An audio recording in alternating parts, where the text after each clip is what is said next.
We're out here at Bothwell today at Lambrecht's chicken farm. I wanted to get here on a day that we couldn't plant corn, and we got 8 or 9 tenths of rain last night. I've got 3 grandchildren today. I've got Corey, commentator Corey, Wesley, Emily, Wayne's here, and Evan's here from Lambrecht Farms.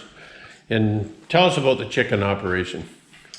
So this is my, going in my 3rd year of running this operation. Chickens is the first livestock we've had here at Lambrecht Farms. I decided to get into it. We were mostly cash crop in the past. We decided to get into it to diversify a little bit, get into the chickens. So yeah, this is operation, I guess. I've done about 12 crops through the barn so far. I raise a bird that gets to be close to 4 kilograms, so around 10 pounds.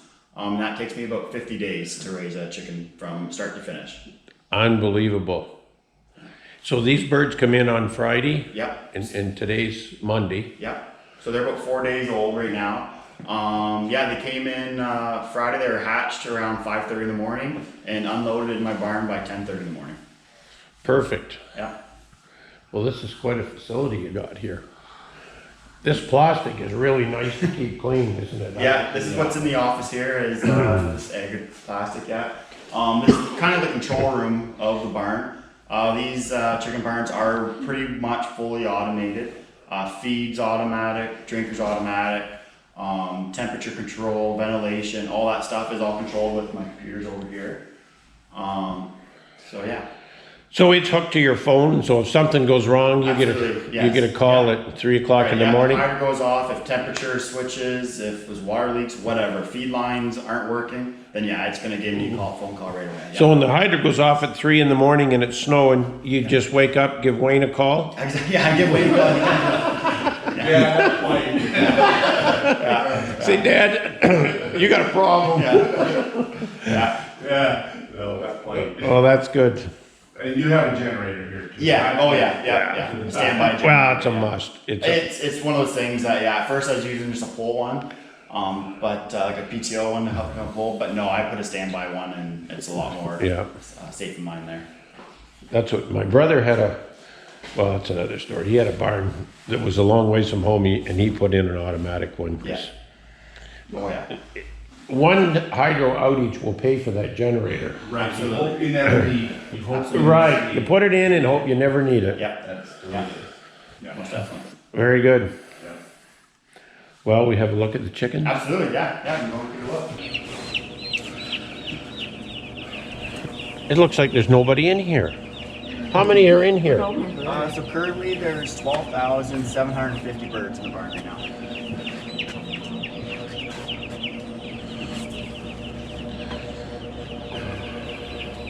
So these little drinkers, how do they work? So there's a little nipple right here, and they come and pet this. So some barns don't have these cups. All these cups are here for is to catch any sort of drips and keep the litter dry. Otherwise than that, they'll know to pet this. And I'm gonna say within 15 minutes, they know the water's there and they'll be pecking at it and drinking within 10 to 15 minutes of them inside the barn. So do you have something that you would know how much flow of water's going? Oh yeah. I have water meters and everything set up. Yeah. So you'll know that they're drinking enough water. Oh, and my computer records all of that and gives me, if I want, I can look up the daily intake of water per day, every day, with a chart and all that. Yes. So you could water medicate them if you needed to? Yes, that's how I vaccinate. Is through the water system. Yep. Yeah. That's the easiest way to do it. Because we're non-chlorinated water. Right. If you were town water, you couldn't do it. Oh, because the chlorine would kill the medicine. Yes. Yeah. Yes. It's nice and warm in here. This would be a good job in the wintertime. It's not a bad spot to hang out in the winter, you're right? Absolutely, yeah. You'd be here all day doing chores. Yeah, Dad, I can't come over right now. I'm busy. So the bedding is, Evan uses sawdust? Wood shavings. Wood shavings instead of straw. Yeah. And Are then we let it all out. those feeders in there? These are feeders, yeah. So the way the feeder system works is this is called a trigger pan. Actually, I tapped a little bit, so once this one has a little bit empty, there's a little sensor, and then it fills up all the pans. What's the dimensions of the barn then? 280 feet by a 60.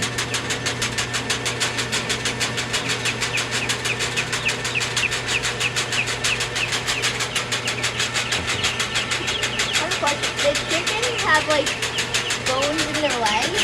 Like you just like the chickens have bones in their legs. Yeah, they do. Right now they're very small. You want that one? You go on in the oven. Yep.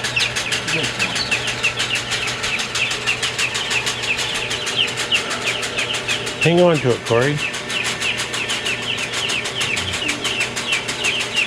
Don't drop it. Got it? What do you think, Corey?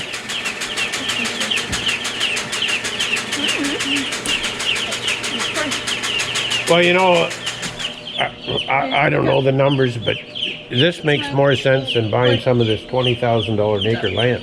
And you diversify. Yeah, that's the way we kind of see it. Because these corn prices, as you know, I'm not gonna do it. they're not going to cut it, are they? No. Evan wanted to do something different, so this is Evan doing. Instead of like, I would always want to buy more land, but, so he invested into this and like I said, diversify something completely different. And, yeah, if one market goes sour, you get something different to help you out and not relying all on one. So you crank all these waterers up? So I pretty much every single day with a crank, I'll crank up the drinkers. Because you want the as they go. You want raise the them nipple, a little wee bit. You want the nipple about half an inch to an inch above their beak. So that's what you're aiming for. So they're stretching up to drink. 'Cause you go to And the then when I middle go of to the clean the barn out, obviously everything can go right to the ceiling, and I can scrape the barn out with the tractor. So then do you get a company, somebody to come in and pressure wash, or do you do that I've yourself? done that myself. Yeah, once a year is what I'm required to actually power wash the barn. Before that, in between flocks, I do a dry clean, what's it called. So I scrape the barn out, and I'll take a leaf blower and blow it out twice with a leaf blower. And then you I've had the best, and then I spray a disinfect through all the concrete, and I've had the best luck with that over power washing every time. So when it does come time to power wash, do you do that, or you get I've some? done it myself. Yeah. Yeah. It take a lot of water. Yeah, it does. I try to pick a summer day where I can have everything open up, fans going. And it would dry And it dries off in the there. summertime. It would Right. dry like nothing. Yeah. Yeah, you don't do it in the winter. So ventilation wise, you got fans in the other end? Right. So fans in this on the other end. There's those cylinders hanging down. Those are chimneys, fans as well. So basically, as the birds get older and you need more ventilation, more fans, which my computer runs, will automatically start kicking on and more and more. This right here will fold up, and behind there is what they call a cooling pad. So that's evaporating cooling. That's how that With works. water in it? With water in it. So in a day where it's say 32 degrees Celsius outside, it's really hot, that will run water through it. It almost runs like a radiator. Water runs through it. When the air gets sucked through the water, it cools the air as it comes in. And I can cool the barn down about 6 to 7 degrees Celsius down from original. So if it's 30 degrees Celsius in here, I can get down to close to 24 degrees, 25. So what's the optimum temperature? Depends on It the depends stage on of the bird. Oh, on the yeah. age. So when my birds are about to get shipped out, I want it to be about 21, 22 degrees Celsius. Obviously, in the dead of summer, that can be difficult to do. So you're just more focused on keep the ventilation, keep the fans going. And you got air inlets on the side? Correct. Yep. So the air limits, yep, they come open up here. That's basically what they call it for minimal. So in the wintertime, I'm not really ever using this pad because you don't need that much ventilation. The air just comes in from the side, and that's it. And they out through the tunnel in the winter. Through the side fans, Oh, it's out through the roof. through the chimneys. Yeah. And then you look here. You can see the individual smaller ones too. Fans, all those little black holes, Oh, yeah. they're individual fans. Well, they wouldn't need much ventilation. Right now, No, I have, if you look, the middle chimney is pretty much the only fan running right now, and it's not running at full speed. Right now, there's not a whole lot of ventilation needed right now. So when these birds are ready to go, it would be, you've only got 12,000 in here. About 12,000, yeah, 700 right now, yep. So in the summertime, you keep your numbers a little bit down? I don't have that choice, no. It Well, has to be, yep, you're scheduled, and basically right now I'm at the 12,700 more because of the corona right now, because they've cut back about 15%. Usually I'm running about 14,000 in here. Okay, so chicken board decides how much chicken they need. Correct, exactly. That's exactly what it is. And at the market right now, exactly right now, you know, restaurants, the market's kind of a little bit sour, so they kind of run back. Yep. That brings me to a question that I had: is what is the end use? Where do these chickens go? Like, are they? So the ones I'm growing are more for restaurants, that type of thing, and that's why they've cut my market down so far. So, because it's a big bird, I'm growing the biggest bird you can grow, which is, like I said, a 10-pound, 4 kilogram. You can't grow a bigger bird. So that goes into like pieces. So it'll be chicken breast, chicken thighs, that type of thing, and then They'll get cut up then. Correct. Yep. Pieced out. Yeah. So stuff that goes to some place like KFC. And stuff KFC. Like that. Yep. That's they would be a smaller bird. That'd be, so I'm doing a 4 kilogram bird. At KFC, I believe they're taking about 2 kilogram bird, so about twice half the size. They would not be in here long then. No, they're in here for about 30 days maybe. Now, the difference between the two birds too is a KFC bird, like I'm doing all males. He's 100% cockerels, all males. A KFC bird might be probably a mix of females, males, and maybe all females. So typically, there's a question I'm sure nobody wants to ask, but mortality, what would your mortality be? Because I'm doing a larger bird, I have my mortality will be higher than other guys, but I'm about 5%. So you lose more on the back end or the front end? Front end. On the front end? Yep. I would say the first 7 days is kind of where you have a peak, and those are the birds that are coming out of the egg, maybe, and something might be internally wrong with them from the very beginning. There's stuff called, like, the way an egg, where a chick works, they feed off for the first few days. They don't need feed, they go off their yolk sac. If that yolk sac's infected inside or something like that, then they will die. And that's mostly, for the most part, that's where you get your highest mortality. And then maybe the last 4 or 5 days, you start losing some as well. But for the most part, I'd say you the front end. So once you get over the first week, or 10 days, you're laughing. Yeah. Oh yeah. It's exactly. It's automatic. That's what they say. After the first 10 days, it's pretty much smooth sailing. Yep, for sure. What do you think, Wes? A whole lot. A bit bigger operation than mine. Wesley's in the chicken business. Oh really? Yeah. I didn't know that. Yeah. How full they look when they grow. Oh yeah. Wesley's got 20 layers. Oh yeah. But they're, what if you had them 2 weeks? Yeah, I got 2 So they're not having eggs yet. No. So you can see I have 2 of them. There's one you can see right here close to us, the silver thing laying down or standing up. Yep. The pipe. Yep. That's a scale, and well, there's a scale in the back corner as well. And it works by when the chicks or chickens walk over it, whatever that, the computer figures out how many walked on at once, and it weighs them periodically. And then I have that all together too. So I have a chart and show what they grow every single day, what the projections are, what they're growing. That way helps me kind of keep track of, because when I'm shipping out, I need to know what they're going to weigh, because the processor wants to know what they're going to weigh before they get them. Exactly. And you get penalized. If I'm in or out of my range, yeah. If you're too low, you get penalized. If you're too high, you get penalized. If you're too high, you can't grow as much to another crop. You take it away. So your quote is based on pounds of meat. Yeah, exactly. Exactly. Yes. Yep. That's one thing that kind of some people get confused on. It's not per chicken, it's per kilogram is how it works, yes. Yeah, unit is only kilogram. Yeah. So who built the barn for you? Jasper Smiths. Oh yeah, did a nice job. Beautiful job. Yeah. I definitely wouldn't have anyone else build another one. Yeah, he built a house for my brother. Yeah. No, he's quite He's the man. Yes. And Van Tel did the cement. Yeah, Van Tel Pecan, yeah. So they leveled this with one of them drive-on. Yeah. That's the way we do our warehouses. They're the cats. It's this, when I have this barn cleaned out, you'll think it's brand new when you walk in. You're still after I don't know how many flocks. It looks, the cement, well, you can see right here, like that's, and after when I'm done, it's not wet. I thought when I scrape it out, and then I use a leaf blower, it blows everything out. It looks, like I said, the cement looks just like this, the whole thing. Well, it's a pretty nice operation. So you're using, they would feed them a crumble. Is that Right now, yes, yeah. So where would your feed come from? Mine comes from Master Feeds. That's who I deal with. And that's Kamoka, yeah. There's lots of, there's lots of different ones, but yeah, Master Feeds is who I'm dealing with. Well, it's pretty good. Yeah.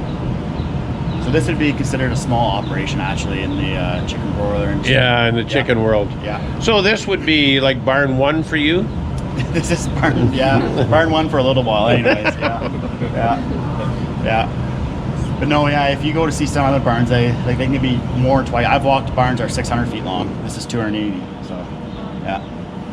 And there's some now going up with steel beams, steel trusses that are 100 feet wide, so 100 feet wide by 600 long. It's nice in here. This is. So you're heating with propane? Yes, yeah, correct, yeah. 5 heater boxes. Oh, you got 5 heaters on the wall. Yeah.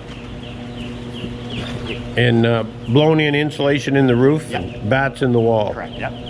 So is it the pink stuff, or is it In the ceiling? in the walls? In the walls? Or is it that that gray rock salt? I don't know. can't recall. I don't know. I'd have to pull back a piece of Yeah, paper. Look, I don't know. yeah. I know I put rock salt in, I forget, I insulated my garage because the mice don't bother rock salt. Really? Where they get in the pink stuff and they don't get in that rock salt. I'm pretty lucky here with mice. I don't really have, so far anyways, nothing. Well, And I do have a Rodent ATP, I have, rodent control. ATP. Yeah. I find if you keep them boxes around the outside, keep them full. Yeah. And if they're empty, fill them. Right. So I have, for me, I found it a lot easier to have ATP come because there's so much paperwork and documentation with this.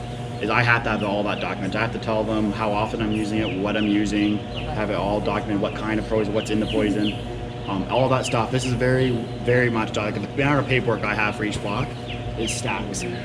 That's what we do at the plant. We get Yeah. someone else in. And like they explained to me, the difference between you doing it and them doing it is they come and that's their only job is to do it.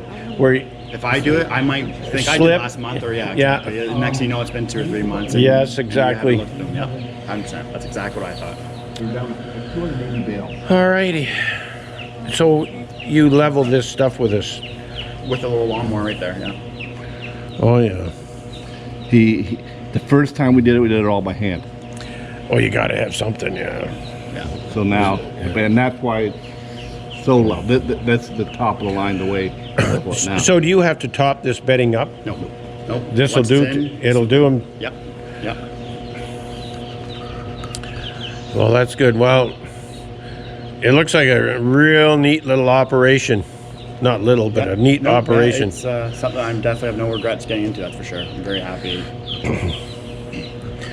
Well, I want to thank you for taking the time to show us. Absolutely. Like No, I enjoy showing people. So yeah. it was a learning curve for me, for sure. From a cattle farmer to a chicken farmer. That's right. These are different than the cattle, I know. Anyway, if you enjoyed this video, give us a like and a subscribe. If you have any comments, put them in the comment section on the bottom there, or you can send us an email to soybeanman@jacksonseedservice.com, and we'll catch you on the next video. Thanks a lot.